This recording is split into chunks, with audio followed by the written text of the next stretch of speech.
What's up? Oh, not a lot. Just watching the dating game.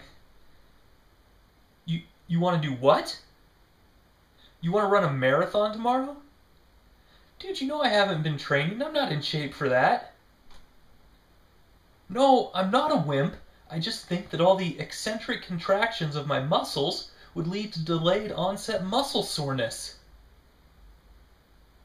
You're right. I could collect some good data on delayed onset muscle soreness. Yeah, the data will be better if I suffer more. Alright, it's a plan, buddy. See you at the race tomorrow.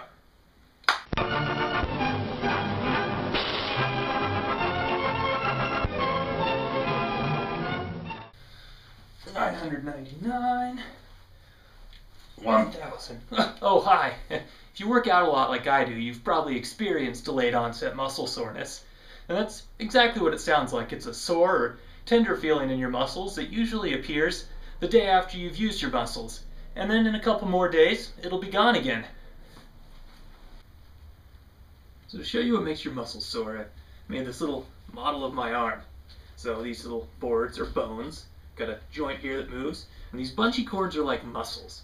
Now to move your arm, you have to shorten, or as we scientists say, contract your muscles. So if I want to move my hand this way, this muscle on top has to shorten. If I want to move my hand this way, the muscle on the bottom has to get shorter, right? Simple enough.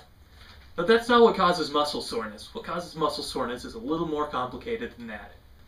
If you're outside and you wave at a friend, you have to swing your arm frantically like that, right? Now, to move your arm out this way, you have to contract this muscle. No big deal. But when your arm gets out here, you have to stop it too. Otherwise, it would just flop over like that. And you don't wave like this using the full range of motion of your joints.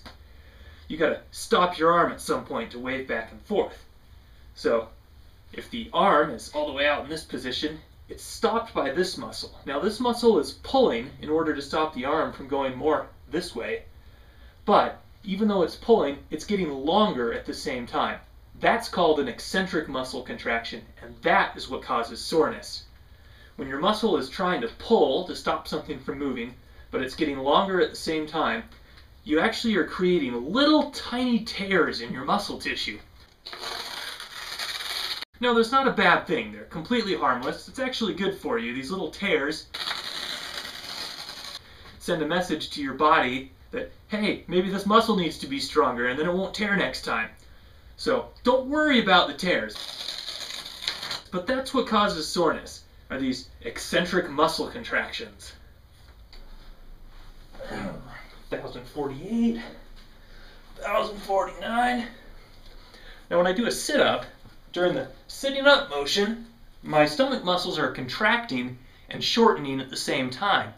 But when I go back down, my stomach muscles are generating a force, but they're getting longer at the same time. And that's what's going to hurt tomorrow. 1,050, 1,051. And that is what causes muscle soreness. See you next week.